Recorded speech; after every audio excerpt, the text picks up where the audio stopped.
Hi friends, ఈరోజు topic ఏమిటంటే వామన అవతారం విష్ణుమూర్తి యొక్క 5వ అవతారం.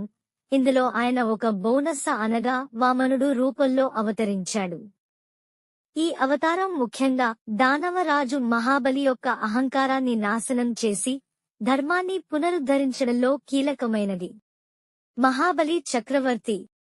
మహాబలి ఒక దానవరాజు మరియు అసుర రాజు. తన అద్భుతమైన పరాక్రమంతో మరియు ధర్మాన్ని పాటించటంతో ప్రసిద్ధుడు.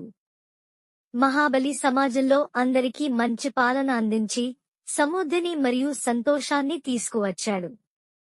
అతని ప్రజలు అతన్ని అతి విశ్వాసంతో ప్రేమించేవారు. ఆయన భూమి, స్వర్గం మరియు పాతాళం మీద కూడా పట్టు సాధించాడు. అతని ప్రతాపం ఎంతగా పెరిగింది, అందుకే దేవతలు కూడా భయపడడం ప్రారంభించారు. విష్ణు